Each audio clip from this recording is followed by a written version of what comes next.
Hey Trekkies, it's summer, and you know what that means. It's time for Creation Entertainment's Trek to Las Vegas 2025. This year, the convention has been expanded to a 5-day schedule, August 6th through the 10th at the Rio Las Vegas Hotel. Meet all your favorite Star Trek pros in one place, and hey, maybe you swing by Vic's Lounge and you see our panel. It's a great way to meet people in person and have some fun with your fellow Trekkies. If you can't make it to Star Trek Las Vegas, of course, there's also other events around the country this year. Trek to Orlando, August 23rd through 24th. There's the Trek to New Jersey, September 6th and 7th. And finally, the Trek to Chicago, November 22nd and 23rd. We're looking forward to meeting as many of you as we can this year. So make sure that you get ready to trek to Las Vegas. Hello, Open Pike Night fans. This is producer John. We wanted to let you know that this interview with Christina Chong was recorded 1 week before the 2023 SAG-AFTRA strike began, and therefore the discussion we had at the time was in keeping with the rules of the strike. We hope you enjoy the show. This is Chrissy Chong, and you're listening to Open Pike Night, which is against regulation, so I'm going to need you to hand it over.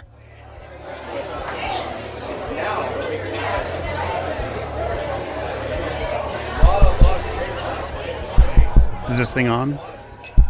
Hello, hello.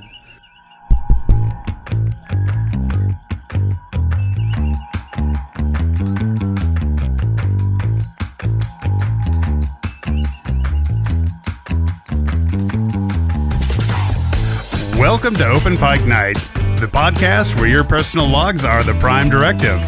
I'm your host, John T. Bolds, here tonight with an amazing guest on stage and callers waiting in the wings to see her walk the path of La'an. Joining me tonight are my co-host. First up is the man who tasks me in the edit bay and keeps the social media trolls away, Jesse. That's right, producer John. Every chance that I get, I'm like, I think this situation could use a little more wrath. And the man who would definitely be on the first ship leaving a Gorn breeding planet, but only because of a nasty breakup. Host of Green Shirt, a newbie trek through TNG, Cameron. I still sometimes late at night call that Gorn, have an awkward conversation with him over video chat, hang up, and have a really good cry in my bunk. And tonight, we're welcoming another special guest to the Open Pike Night Stage, and we have some help from our callers. When I first heard about the character of La'an, I was a bit hesitant because of her connection to Khan. But I wanted to thank you for constantly winning me over with your performances and just the way that you give her a beautiful depth. The episode, Tomorrow Cubed, I still have very high running emotions about it. Just some praise for Miss Chong. Your acting has been a standout for me on Strange New Worlds. I love the range that you've been able to display from stoic La'an to giddy Princess Thalia to all the different ranges of La'an we got in Tomorrow and Tomorrow and Tomorrow. With Twin Flames, you've joined the ranks of Star Trek cast with amazing songs. I find La'an such a rich character, just thoughtfully crafted, and I love watching all of the nuances that go into her. Oh, fantastic performance. I don't even have great words to match what you have done there. It got me. I cried. Shatner's cover of Rocket Man and Nimoy's The Ballad of Bilbo Baggins are amazing in the opposite direction from your fantastic song. Maybe you broke a Star Trek curse. Your voice is powerful, and that song is staying on my playlist for a long time. Just a wonderful portrayal of this new character. And particularly when she was defending Una in that second episode, but also confronting those things about herself that made her feel uneasy, unsure, uncomfortable, and how that continued into episode 3. So thank you for that. Chrissy Chong showed a fantastic acting range and depth of feeling and emotion. Thank you so much for your work as an actress on the show. It's been amazing. Christina Chong, welcome to Open Pike Night. Oh my god, you guys are going to make me cry. I thought this was meant to be a funny thing. There's a Rocket Man joke in there. Yeah. Oh my god, wow. So I'm going to have to talk to Michael about disparaging the Ballad of Bilbo Baggins. Right? Yeah, that is a classic, Michael. A classic. Thank you so much. Oh my gosh. Wow. I'm so happy to be here, guys. Yes. Yeah, thank you for being here. It's wonderful to talk to you again. We got to talk to you at the press junket for a few minutes. And last time we met, you were telling us about how your father influenced your performance of La'an. And we'll delve a little more into that today, but we have more questions with more time. And Cam's going to start us off with your career trajectory. Yeah, let's go way back, because it sounds like at a pretty early age you wanted to get into the performing arts. So I'm just always curious, like, where did that bug come from? Do you remember what made you want to perform? Yeah, so I was in dance class from about age 4. My mum had gone to dance class, ballet class herself, at about 2 or 3. But her mother, my grandmother, didn't want to continue taking her, the hassle of driving and picking her up and all of that. But my mum absolutely loved those ballet classes. And so with me, she was like, I'm all out. I'm taking her wherever she needs to go. I'll wait for her. Because I think my mum just, it was kind of a lost dream. Mm-hmm. And so I would regularly go. I think I went at first 2 or 3 nights a week. And then it became like pretty serious about age 10, 11, when I started going maybe 4 or 5 times a week, entering competitions, and doing quite well. So it was at that point I realized I wanted to do it for a career when I was about 12, 11. And I had seen on TV a TV show, kids TV show, about a performing arts school. I forget what it's called now, but I wrote to the BBC in the UK and asked them where my favorite character went to school. Where did she train? Not expecting to get a letter back, but they sent me a letter back saying this character is played by whoever it was, I forget. And she went to the Italia Conti Academy of Theatre Arts. And I was like, Mum, I need to go there. So we found that they were doing a summer school in London for, I think it was just a week. You train with different teachers in drama, singing, and dance. And then at the end of the week, there's like this big performance for the parents to come watch. And at that summer school, oh my gosh, I loved it so much. I was approached by the principal of the school, my mom also, and she said, look, I think you have what it takes, but if you want to come to the school, you'd kind of have to start this next term coming, which would have been maybe like 6 weeks away, not even. Would you like to audition? We have auditions in, I think the auditions were like 2 weeks away or a week away, something crazy like that. And I had 0 audition material ready. My mom was like, okay, bit hesitant, but she said, okay, you can go and audition. So I went and with my dance teachers, they helped me put together a monologue, helped me, I think I had a dance that I could use. And I also had to, have a song. But I think I sung, oh my God, it's quite appropriate actually. What's that part of this world? The Little Mermaids. That's what I sang. Yeah. That's awesome. Do you remember right? what the monologue was from? Oh my gosh. What was the monologue? I don't actually. Maybe, did I do like a Lady Macbeth thing? I'm surely not. Anyway, I don't know. I can't remember, but it was like, just plucking something from anywhere I could. Went down to London to audition with my mum on the train, because at that point we were living in the north of England, and we auditioned, and the principal said, very rare that she would say this on the day, but in the meeting after the audition, she said, you're in. But we had, I think, 4 weeks until the term would start. And on the train back, my mum was like, you can't go. And I was like, what?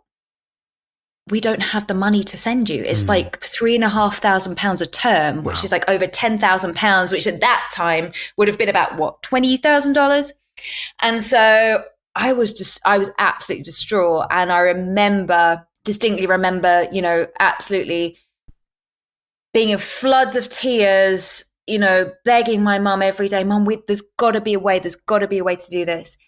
And so eventually my mum was like, okay, she put together this little folder of all the competitions that I'd won, newspaper clippings, certificates I'd gained, and sent it off to local businesses. And somebody came back, a charity came back within 2 weeks of the term starting, saying that they would pay for that year. Phew, that's amazing. And I was like, oh my God, I'm going to this school. But the thing is, you had to get the uniform from Harrods, which, as I'm sure you guys have heard of, Harrods is the most expensive store in London. So yeah, that's where I started. And so it was the love of dance, going into performing arts school and studying a variety of different music styles and things. So that's where it came from. Well, Christina, you just set up the next question perfectly. Yes, you did. Here's our caller, Mark. Hi, Open Pike Night. This is Engineer Mark. And welcome to Chrissy Chong. I hope you're having a very fun time with the guys on the show. Yeah. Last year, you did a benefit for Shepherd Street Trust, which I was honored to participate in. I'd like to ask if you could talk on how you went from that 13-year-old with a dream to the brilliant, multi-talented artist you are today. It's something I'm very curious to hear more of. I'm looking forward to whatever comes next for you. Live long and prosper. Oh, thank you, Mark. Thank you so much for that question. So yes, as I previously mentioned, the Shepherd Street Trust was my mom. She'd written off to them, and they ended up paying for, I think maybe 2 years, was it, that I was there? I think they paid for 2 whole years of my study. And then from there, it was a dream to do musical theatre. That's what I wanted. I saw a career on the West End and maybe potentially Broadway. And I landed my first musical theatre gig when I was about 18, when I graduated from Italia Conti, went straight into the musical. It was Aida, written by Elton John and Tim Rice. And it was in Germany. So I went to Germany. Oh, wow. And we had to sing in Deutsch. Easy language to sing in. Yeah, ich spreche ein bisschen Deutsch, aber no, not really. She's coming for your job, Uhura. Yeah, I know, right? Watch out. So I then realized after doing that musical that I didn't want to do musicals, not that way. Because as a dancer, your ensemble, you got to get in 2 hours before everyone else to warm up. And then you're at the back, girl from the right on the, it's third from the right at the back. And I was like, no, I want to play the lead roles, where they get to act and do everything. And I was like, maybe what I have to do, I've got to go into film and TV, build my profile, and then hopefully I can jump back into musicals and play leads. I was like, that makes sense to me. So I was like, let me go do that. So I went and trained at Strasbourg, the Strasbourg Film and Theatre Institute in New York for a year, and got my serious acting head on, and then came back, but struggled to get work because of my heritage being part Chinese, part English. Then it's kind of difficult. Well, it was difficult for people to place me. You're Caucasian. You're too Caucasian to play Chinese, and you're too Chinese to play Caucasian. And back then, obviously, was a different time. But I struggled until I met an agent who just pushed for them to see me as me, my energy. So once I started getting small roles, they gradually got bigger and bigger, and it was actually a TV commercial, a Shell Oil TV commercial that paid me like £35,000 a year for 4 years. That was the beginning of me earning a living from acting. I will say it was also my mental attitude. I had to change my mental attitude. That has had a lot to do with it, about learning how to stay positive. The law of attraction, that kind of thing. I'm very much into that. And the universe and the galaxy is very apt for Star Trek. But I really did a lot of work on myself. And once I'd gotten to that place, the work just came in and didn't stop, All right. which I'm very grateful for. Very cool. Well, I'm taking my daughter to ballet classes, so hopefully she's on the track to being in Star Trek someday. I think that's I'm sure. first steps. All right. Yeah. Yeah. I used to work for BP, so I got to end this interview right now. I'm sorry, I can't do competing oil companies. But we do have a question from our next caller, Mariah. Hi, Open Pike Night. It's Mariah. And oh my goodness, Christina Chong, so excited to hear you talk to the guys and answer our questions. Thank you so much for being here. You've said in interviews that you had to give up a dancing career because of an injury, and you eventually pivoted to acting. And I wonder if you would be willing to talk about that time in your life and how you dealt with any feelings of loss that may have come up after having to give up something that you thought was going to be your life path. I relate to that, and I imagine that a lot of us might relate to that in various ways, and I'd love to hear anything that you have to share about that.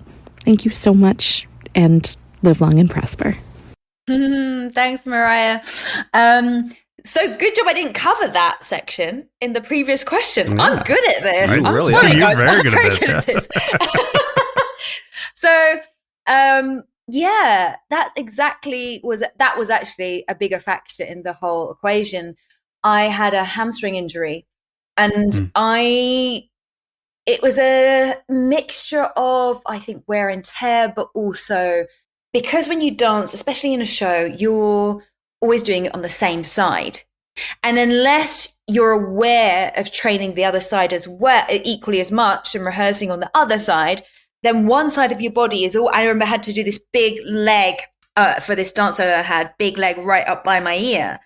And it was on the same side, 8 shows a week for over a year. Well, then if you're not doing the other side, what's happening to your body? And now if I was back there now, time travel, let's go there later. But I probably could have prevented it if I'd have been educated in how to look after my body. But yeah, I was kept having to have, time off work. And I was like, this isn't fun for me anymore. This isn't fun. It's not my path. And so I had to tell my mum, and having just told you how dedicated my mum was to taking me to dance classes several nights a week. Like, we would go in her little white, was it a Ford Fiesta or something, like really tiny little banged up car. It was called Betty or something. I don't know. Always breaking down. And with my siblings in the back, and we'd go drive to the dance class. My mum would already have bought like some sandwiches with us to eat in the car, and then they'd be waiting as well for me, and then we'd drive back, Oh, man. So it's not just my mum, it's my whole family have been so supportive of this journey. Couldn't have done it without them, all of them. So then I had to tell my mum, I don't want to do this anymore. And it was really devastating because of everything she'd put into it. I felt like I was failing her as well as myself in some way, because I was taking a bet on something that potentially wouldn't have paid off. I could have gone into this acting, like thrown my musical theatre career away and gone into acting, and it not have worked. But luckily it did. And she's very happy about it now. But I think it was trusting in my gut. There was something in me that was saying no. And I think things always happen for a reason, or at least I like to think of it like that, because you've got a choice, right? Either you just mourn the loss of something, or you see the good in it and overcome it. And I think because of my parents, their mentalities have always been very kind of, okay, well, get up, move on, let's keep going. So, yeah, it was hard. But I think with loss of anything, as I said, it's about looking at the good things, the silver linings, and writing those down. Because when you write something down, you're, 1, writing it, 2, reading it, and what's the other thing that you're doing? Anyway, it's like goes in 4 times. It goes in 4 times more than if you just think it. So so you're thinking it, you're writing it, and you're reading it. So yeah, and it's, we control our thoughts ultimately, or we can control our thoughts if we have the kind of discipline, I guess, too. Yeah. Well, we do have some more fun questions coming up. Don't worry. Yeah. Yeah. Guys, it's meant to be funny. It's meant to be funny. It will be. But we got to get the foundation down. Exactly. Yeah, there we go. So we have a 2-caller call here from Matt and Spock. Hello, this is Platty M3, aka Matt. I'm calling in with a friend of mine today to talk to Christina Chong. First off, my question for you is, all things being equal on cast, crew, and writing, do you prefer filming period pieces like Of Kings and Prophets, futuristic sci-fi like Star Trek, or would you prefer stuff set in contemporary times? Now, I do have my dog here with me. His name is Spock. He's a little rat terrier chihuahua mix, and he has a couple of questions for Runa that he hopes you can answer. The universal translator is down right now, so I'm going to be his Uhura here. What special treats did Runa get on set when she got to be on Strange New World? Would Runa ever consider changing her Instagram username from Runa Ewok to Runa Tribble? And, oh God, I should just edit this out. Is Runa single? Okay, sorry. On that note, I think we're just going to sign off here. Thank you, Miss Chong, for taking your time to hang out with the Open Pike Night. Oh my God, that's brilliant! Oh my God, thank you so much, Matt. Rooney, come here. What's this? What's this? Come on. I was hoping we get a Runa sighting. I think we can get a Runa sound. Normally she does it, but let me just try. Rooney, you've got a potential date here. Come on. What's this? Come on. What's this? Come on. Mark, she's really sleepy. Sorry, Spock. I mean, I've just bathed her, so she's in that post-bath dozy phase. Anyway, we'll see if she gets up. I'll try and get her. Sorry, Spock, you'll have to look elsewhere. But yeah, so Matt, thank you so much for your questions and for making me laugh. So I think genre-wise, I would get bored doing the same thing. And that's why I love Star Trek so much, is because I get to do the princess, medieval, and if anyone's seen episode 4 of this season as well, again, that's kind of got like a medieval feel to it. And obviously, I've done a lot of sci-fi. I love that also. Action, I love. And the contemporary stuff like episode 3 of season 2. But yeah, I think I just want to, I just have a real strong desire to do all of it. Like, I just want to do as much as I can. And just try things. And like, I mean, what is a genre that I haven't done? I guess now I kind of have done a rom-com, right? Yeah. I kind of have done a rom-com. But I hadn't before that episode. Yeah, I just want to do everything. But I will say, out of all the kind of genres that we've covered with Strange New Worlds, the princess was my favorite. Mine too. I mean, yeah. I mean, when would you ever get to like dress up like that in that huge dress and have my dog with me? That was the reason I was able to get my daughter to watch Star Trek with me. I was like, no, this one's got a beautiful princess. Come check out her dress. No way! Oh my God, that's amazing. Oh, she liked your dress a lot. Oh, so for Rooney, she would have her special fish. She loves fish. Fish is her thing. Salmon, whitefish, those are her treats. Would she consider changing her Instagram name to Tribble? Rooney, what are we thinking? She's giving me the side eye, so I think that's a no. And is she single? Yes, but it feels like maybe you're not her type, Spock. I'm so sorry. No. Oh no! Oh, but you got to take the shot. Yeah, you got to shoot your shot. I'm sure this has been covered somewhere, but how did Runa get cast in the Elysian Kingdom? So it was my makeup artist who, because I'd started this Instagram for her during the lockdown, and the boredom of being in the same apartment for 2 weeks. And then I thought, what is Runa's personality? Okay, she probably wants to be in the show, so let me start plugging that. And then it just became like a bit of a joke thing. And then my makeup artist was like, well, why don't you ask them? And I was like, Shoot your shot. Don't ask, don't get. Yeah, shoot your shot. Yeah. So I did, and I asked Chris Fisher, our actor.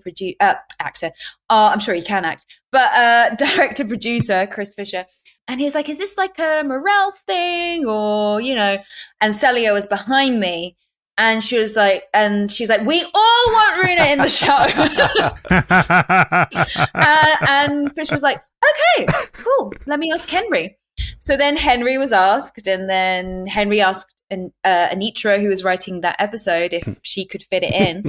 And the episode came out, and I saw Runa's name, and I was like, oh my God, this is the best episode of any TV ever. Could she hit her marks? Was she a good actress?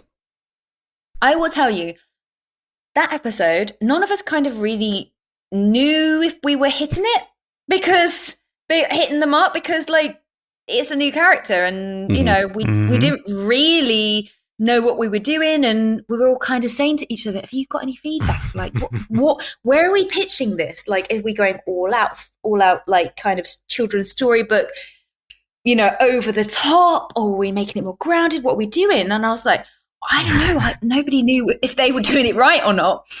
And then my first day on set with Runa, and nobody gotten the feedback, but then Amanda, the director, started walking over to me, and I thought, oh, here it is. Here's my feedback. Yeah. And so she walks over and she says, oh, Christina, I just wanted to say, Runa is doing a great job. And walked off. Good note. Good girl, Runa. Wow. I know. I was like, what about me, Amanda? Anyway, never mind. That's great. Well, before we jump into our second segment, which is mostly focused around your musical talents, we do have one more call from Angie. Hi, Open Pike Night. This is Angie. Welcome, and thank you, Christina, for your time today. I'm really enjoying your performances and La'an's journey, and also looking forward to more of your music both in and out of Star Trek. What would your dream musical, film, or theater role be? Thank you. Live long and prosper. Thank you, Angie. So this is very easy. I would play, well, actually, I'd like to play both of them. Roxy Hart or Velma Kelly in Chicago. That is, now I would put Roxy Hart first, just because it's kind of easier to slot a Roxy Hart into the musical for, you know, 3-month run. I don't necessarily want to do it for a whole year. Just do like a 3-month drop in, do it and drop out. Yeah, that's been my dream role, like since I was at Italia Conti studying.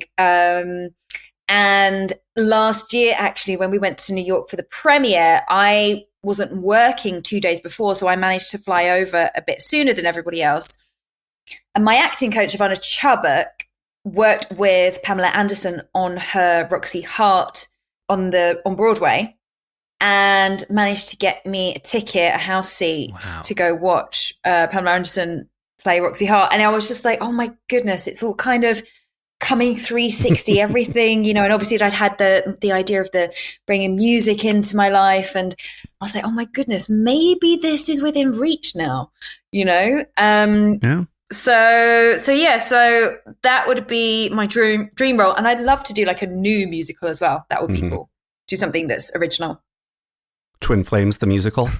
Oh my God! Don't get me started. That's the whole we point are of going to this. get you started. That's the next section we've got. Yeah, let's start with the writing. Hey, what is your writing process when it comes to music? So I didn't know what my writing process was when it comes to music, because it's the first time I'd ever done this, right? So I put the word out to, you know, a few people. I talked to my manager, my agent, and my stylist about wanting to do this. And so it was my manager who introduced me to a producer who actually gave me some really great advice. He said, don't sign with anybody straight away. Go out and write with as many people as you can, learn the process, learn what you're about, what your sound is, don't sign with anyone. And when you go into the room, go in without any preconceived ideas. Just go into the room and let it happen organically. So those were brilliant pieces of advice. And he introduced me to a producer, Yoad Nevo, who I started working with. I did a few tracks with him. And he's worked with like Sia, Sugar Babes, Girls Aloud, some great artists. And then my stylist, by the way, I love her. And by the way, she'd never heard me sing. She didn't know if I could sing. She just had a feeling, she said. and she was like, oh, I have a friend who's a singer-songwriter. I think you guys should meet or just talk. And I think she's a great singer-songwriter. She'd be able to give you some advice maybe. And so I was like, oh, yeah, amazing. Perfect. So her name's Olga. She's brilliant. She put me in touch with Anouk, who I was messaging with. And Anouk was like, oh, do you have any demos? I had one demo. I sent it to her. But it was like a musical theatre style demo. So from way back. So I was like, this is in character. It's not really a true depiction of what I can do. And she said, oh, are you free to speak? Cool. Now. And I was like, yeah. So we start speaking and she's on speakerphone. She's like, oh, my fiance Jake is here as well. We'd love you to come down to the studio.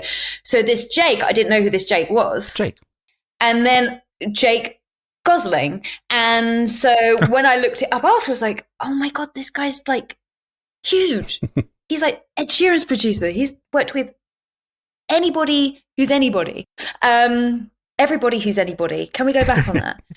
Yes. Just put it in. It's funny. Just put it in. No, keep it in. Yeah. Well, now we have to. Now we've got to keep it in. Anyway, so I was like, oh my gosh, this guy Jake and Anouk want me to go and write? I was like, at this point, I'd only done maybe one or two songs, and the first process of doing it was kind of, I was sat back a little bit with Yoad because I was like, I don't know how this works. But what I did realize is I had a strong feeling for how I wanted it to sound musically from my dance background. So I knew, like, no, it needs to and we need this here, or this needs to be, we need some kind of da-da-da here, or we need some kind of this kind of a feel here. And I felt it organically in me. And obviously as an actor, using my life and my experiences and my emotions for my job, it was very easy for me to get deep and personal so that I had an authentic story and message for the songs. So I went down to write with Jake and Anouk and Matt, also, who's the three of them together. They're a really well-oiled machine. They work together all the time. Great team. And so I just, poured my heart out and was like, well, this is what's going on in my life. It was a breakup with my twin flame. For those of you who don't know, a twin flame apparently is where there's two people who are the same, two parts of the same flame or soul, and they often find it hard to be together because of, whatever growth and work they have to do on their own. And sometimes they can be, but often they break up and they can't be together, and you meet them once every 4 lifetimes. That's what my psychic told me, by the way. I've got 2 on speed dial. Anyway, so they were like, well, it's got to be kind of about that then, hasn't it? And he wasn't fully ready to commit. And I was like, well, you got to get in or get out, because this is, I'm not waiting around. And so No Blame, which is out today. Go stream it, guys. Go stream, download, follow, put it on your playlist. It all helps with the algorithm. Oh my God, I can't believe I'm saying algorithm more than I think I will ever say ever in my life these past few weeks. Anyway, No Blame was about the breakup. That was the first song I wrote with them, and how, I know it's not his fault why he couldn't commit. It was just whatever phase he was in his life. And so it's about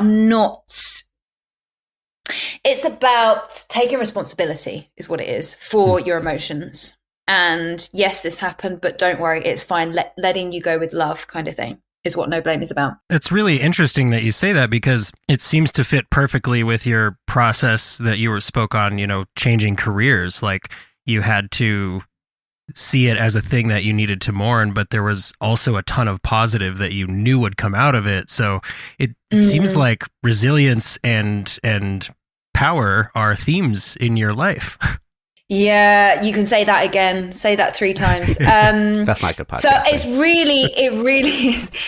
really is actually, that's a key thing. I think it has been key in my life, like learning how to get over these obstacles and things that have been in my way. And yeah, like you said, you thought it, you wrote it out, you said it, and you saw it. So you just happened to have a microphone going at the same time. Exactly. Yeah. So it's looking at the positives, and that is absolutely key, I think, in any situation. So I told them, all the specifics of the relationship and how we'd met before, and that's what the psychic had told us. She said we met in a little city in Sicily, a fishing village in the 1800s. That was the last time we were together. And he had to go away for some kind of political reason, and I was always expecting him to come back, but he died at a distance. And so then I was left there kind of feeling abandoned, but he was fine because he just went off and died. So she said, if you go to Sicily with him, I think it'll be very healing for you. So what did I do? Got home, booked a flight to Sicily, and I was like, come on, we're going to Sicily. We end up in this fishing village in Sicily, and nothing happened. I was like, thought like there'd be some kind of profound moment, and there wasn't. And so we went to bed that night in that fishing village, and in the middle of the night, I woke up with this awful panic attack, like I couldn't breathe. Like I'd never had that in my life, and I had to go out onto the balcony. I literally thought I was dying. You know that feeling when you're just so distraught that you can't catch your breath? It was that, and I was literally looking out from the balcony, going, "Oh my God, there's nobody around. I can't use my voice to get him to call an ambulance, because then I definitely will die." And there's no one around. It's funny now, but there was nobody around. There was nobody around, and I thought, this is where it ends. I genuinely thought this is where it ends. Anyway, he came out. He was like, "What's wrong?" And I couldn't talk. I was like, anyway, eventually I managed to calm myself down, but I couldn't sleep in the room. I had to sleep on the balcony, and he came out and made a bed, and we slept on the balcony. But I think that was like my soul remembering that memory of that trauma. I can't think what else it would be. I wasn't stressed or panicked or anxious about anything at that time. So so that's that. And so that's where the lyric comes from. We were told we met before this. First line in the song. That first line in the song, yeah. So all those, I wanted it to be as specific as possible and authentic, because with my acting, I'm always playing a character, hiding behind a character. And my one rule with this musical journey is I have to be 100% me.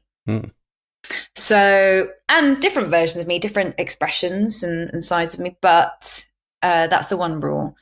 And then so Jake and Matt would lay down tracks, the acoustic guitar runs throughout the EP. And then, keys and drum, all these like real dramatic sounds that are in No Blame and Twin Flames. And then me and Anouk were working on the vocals, and then just bit by bit, we'd write, first of all, normally the verse, and then in chronological order, actually. And then I'd literally learn the melody and the lyrics, go and record it all in one day. And that's what I'm astounded at. I can't believe musicians do that you just can go into the studio at 11 o'clock, and by 5 p.m., 4 p.m., 5 p.m., you've got the track. It's incredible. And that's what I love about it. It's so instant. Whereas with TV, you got to wait months, sometimes years to see any results. So yeah, it was quite addictive, actually. So I've got a lot of music in the bank that I haven't that I haven't decided yet when and how I'll release. But that's, again, you continue to be a consummate podcasting professional by leading directly into the next question from listener Michael. You sure do. What can I say? Here we go. Hey, Open Pike Night. This is Michael Kwan again. I want to welcome and thank Christina Chong for all her amazing work. I've been a fan since her appearance on Doctor Who as Lorna Bucket. Lorna was a small role, performed amazingly well and memorably. Thanks to another Open Pike Night listener, I was led to Christina's Vogue interview, and what you said about using your biracial experiences in your acting struck home hard with me. I'm biracial, with a Chinese father and American mother, and even all these years later, there's still always the feeling of, am I Chinese enough to claim that? Reading your words reminded me self-acceptance is a process and not an outcome. So, the next song, No Blame, will be out by the time this interview posts. When is the full EP going to drop? Next, do you have any touring plans? And going back to Chinese heritage, what's your favorite dim sum? I have to always get classic siomai, pork dumplings. Thanks. Hagao. Thanks, Michael. Hagao. My favorite dim sum.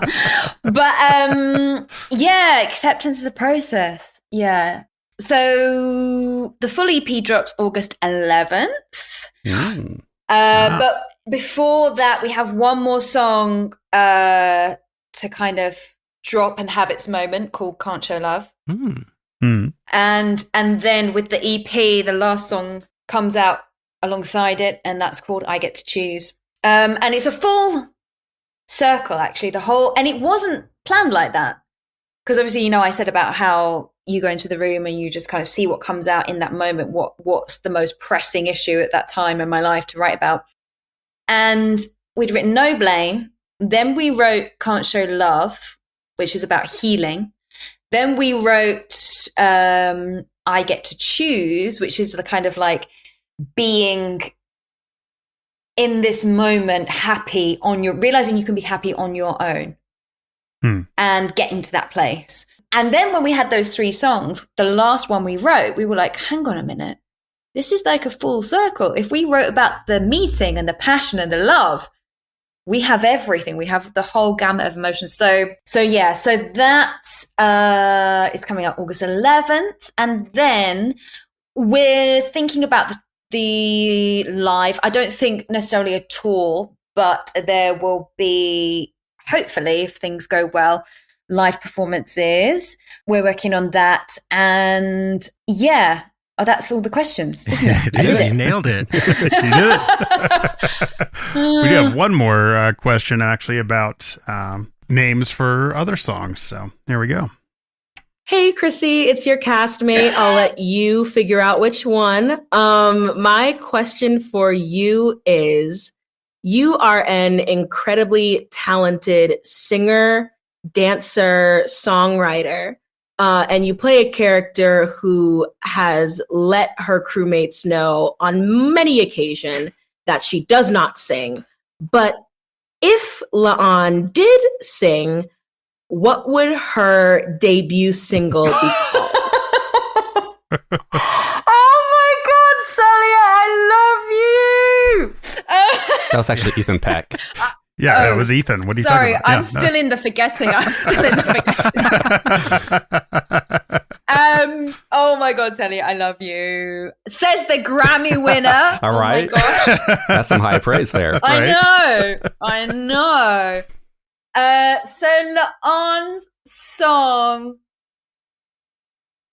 Can't Show Love. Thank you. You're making advertising this episode so easy. Wow. Would the album be It's Not Believing You're Going to Get Killed that kills you, or Not Believing You're Going to Die that kills you? Yeah, exactly. Something like that. Wow. Something like that.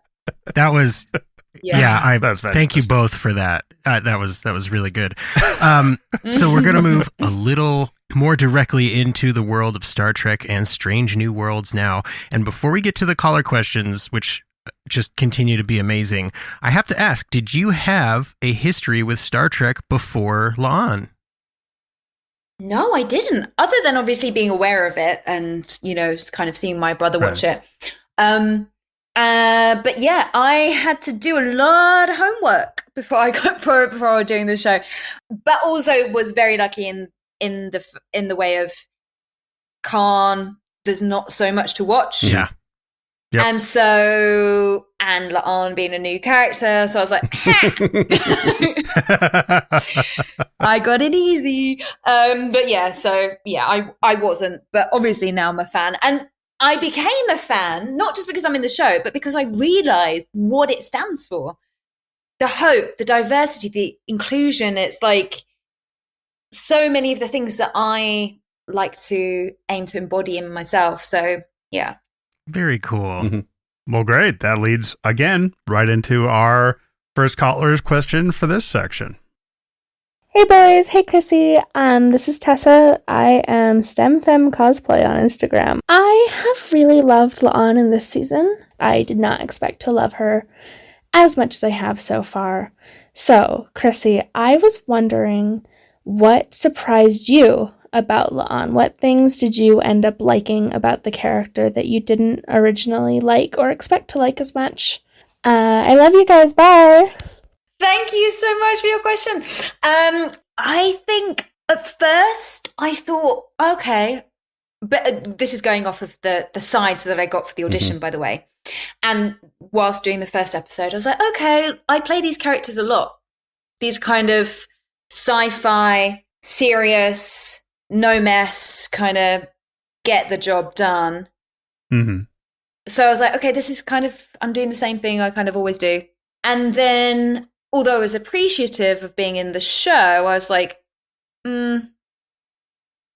it's the same kind of thing. And then they give me the trauma, they give me the princess, they give me the rom-com, or they give me the action, and I'm like, oh my goodness. The fact that they started with her so reserved means that now going into tomorrow, you really understand her, feel for her. She's earned that right to get there. It makes her so much more relatable, I think. Yeah. Having had that hard exterior and taking time before she can fully reveal that vulnerability. So that only really clicked for me, like, after the episode dropped, actually. I was like, oh, so that was actually a great thing that I wasn't necessarily sure about at the beginning. It's actually helped to her to be more relatable. I gotta agree with that 100%. A few of our callers have mentioned that they had some initial hesitancy at meeting another Noonien sing, which you immediately assuaged. But how aware were you of the potential for this character to be scrutinized at such a high level from the start?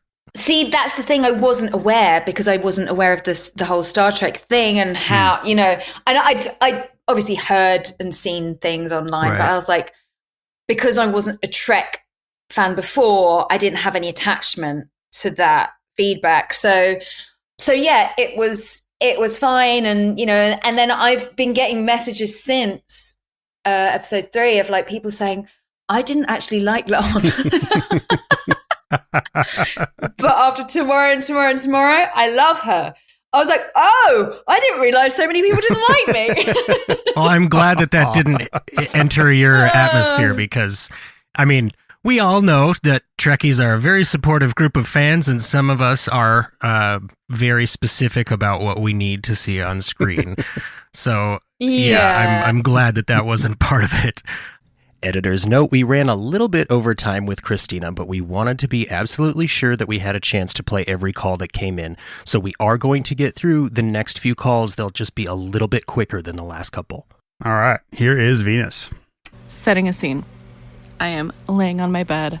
I am sitting on the phone. It's like one of those rotary phones. I have like the cord twirled around my finger. I'm kicking my legs, okay? It's girl talk. Oh my god. So like La'an and Jim? Oh my god. Like, what do we think about that? I think that might be like kind of cute. I think they might be like kind of made for each other, low-key. You know? Oh my god. That's all. Thank you so much, Chrissy. I am Venus badbutch.cosplay on Instagram. And my girlfriend and I are actually going to cosplay Jim and La'an at some point if you want to see that.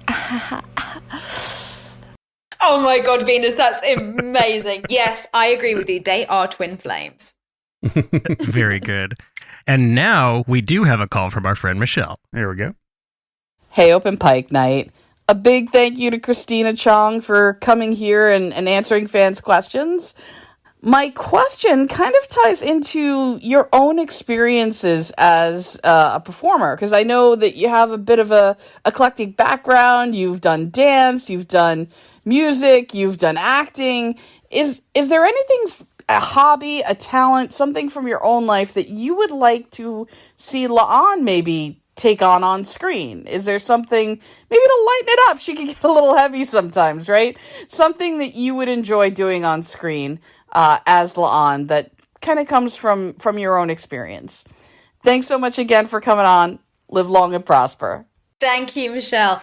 Oh, 100%. Well, I've done the singing, so maybe a dance thing, but like a capoeira type thing. So it's like she uses the contemporary dance or whatever it is to kind of, fight off the enemy. I don't know. Dance somehow. That would confuse the Gorn. Yep, I see that. Yeah, exactly. Just like do crazy contemporary dance. Love it. Here is Abby. Hey, Open Pike and Christina. This is Abby Summer from the First Flight podcast, calling in to say hello. First of all, Christina, you have done nothing but impress me every single time I've seen you on screen, so bravo for that. Now, my question this time is a little bit less serious. As someone who has very thin, fine hair, like I can see you do when they braid it, can you tell me, is all the hair that you have in those braids yours? And how long does it take to do? And is it comfortable? Because I'm looking for some good keep your hair out of your face hairstyles for me and my daughters. And La'an's braids are gorgeous. And if it's worth it, I will learn how to do that. So keep going with all the great work you are all doing, and may you and yours be well. Oh, thanks, Abby. Yes, that is my hair, and it is comfortable for me, but I'm used to pulling my hair back as a dancer from the age of 4. So I don't know if it's necessarily comfortable for everyone, but for me, it doesn't affect me at all. So yeah, my advice would be try it, see how it goes, take it from there. Perfect. All right. Fantastic. Well, Christina Chong, Open Pike Night is a comedy-themed Open Mic Night podcast. Did you prepare a joke for us today?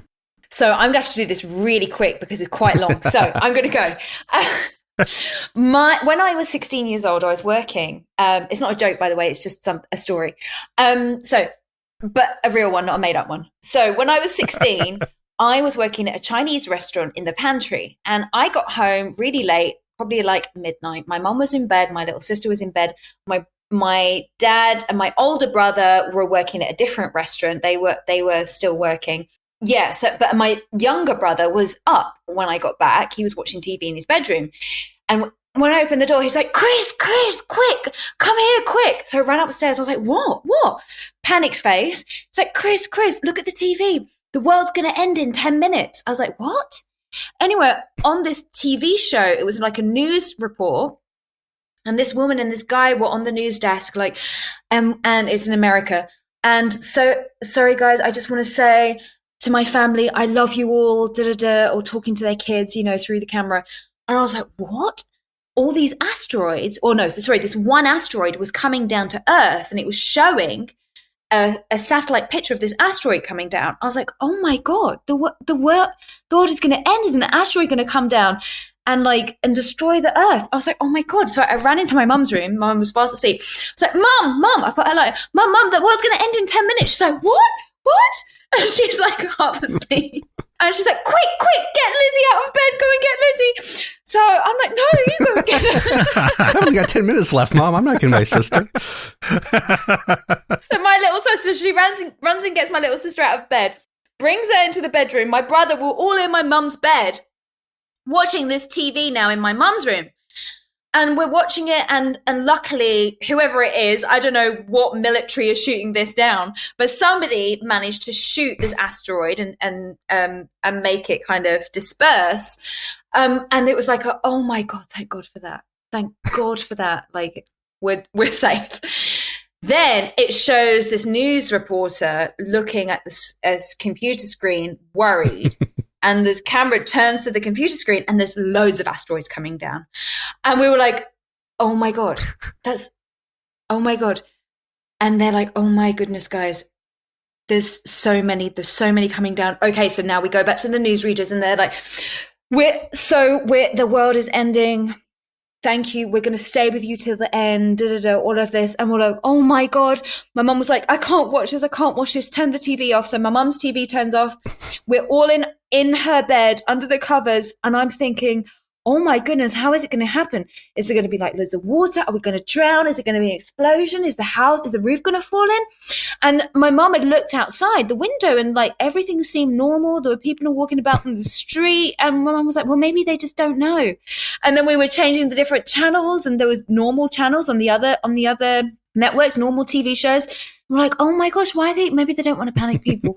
Anyway, so then we get back into the bed and we're just like, the TV's off in my mum's room and it's about to happen. And my mum's like, Christina, James, Lizzie, I love you, all of my children. And then silence. The TV starts doing that shh, black and white thing. Shh. And we're like, this is it. It's going to happen. But in that moment, I accepted my death. And I was like, oh my God, okay, fine. And then something, my brother's TV was still on in his bedroom. And like some commercial comes on.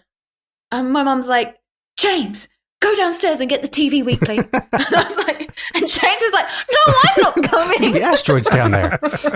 So my mum goes downstairs to get the TV Weekly, comes back up.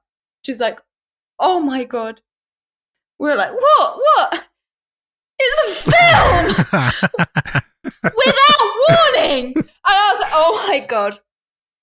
But it wasn't funny for us in that moment. We thought, we were just glad we weren't going to die. Yeah. And it took a very long while for it to be funny. Anyway, there we go. Excellent. That is fantastic. fantastic. Thank you so much for coming. And I'm just going to put this out there into the world. Christina Chong, Bond theme singer. Oh, yeah. Planting those seeds now. Woo! Thank you very much. Thank you so much. This has been a delight. You are amazing. Thank you. Thank you, guys. Thank you. Likewise. Thank you so much. Thank you again to Christina Chong for visiting with us tonight. We had a great conversation with her, and thank you to all our callers. We appreciate your support, our callers, our listeners, and of course, our Patreons. Thank you to Mark, Pam, Steve, and Morhana for being 25-minute set supporters. Jesse, if folks want to find out more about Open Pike Night and get on the Open Pike Night stage, how can they do that? The easiest way to get on our stage is to go to openpike.com/join us. You will see a little button there that says record now, and you can send your voicemail directly. If you prefer a little higher quality in your voicemail, though, you can record an MP3 and email that to openpike@gmail.com. And Cam, where can folks find you when you're not on the Open Pike Night stage? Yeah, if you'd like to chase me around the moons of Nubia and round the Antares Maelstrom and round Perdition's Flames, you can find me at Greenshirt, a Newbie Strike Through the Next Generation, where I'm watching Star Trek TNG for the first time with the likes of producer John T. Bold, who has seen it many times before, and other hosts. Catch us there wherever you're listening to us here. Also, tackling DS9 now. Jesse, where else can folks find you? If you'd like to chase Open Pike Night around the twin flames of perdition, you can follow us on basically any social media at Open Pike. We are on Twitter. We are on Threads. We are on Blue Sky. We are on TikTok. We are on Facebook. We have a YouTube channel. Go to all of those places and follow us wherever you feel most comfortable, of course. And make sure you check out our social media pin giveaway, which we are very grateful to Heroes in Action for helping us out with. And if you want to get Open Pike Night information and call requests delivered straight to your inbox, be sure to sign up at our Open Pike Substack, and you'll get a newsletter delivered without any effort whatsoever. After that, it'll just come to your email inbox, and you can find out who our upcoming guests are and what calls we're putting out for folks to lend their voices to the Open Pike Night stage. And I am John T. Bolds on Twitter, and I'm not sure how much longer I'll be on there. If Threads really does take off, we'll just have to see. It's been a pretty quick night. We had a shorter interview with Christina, but we had a lot of fun.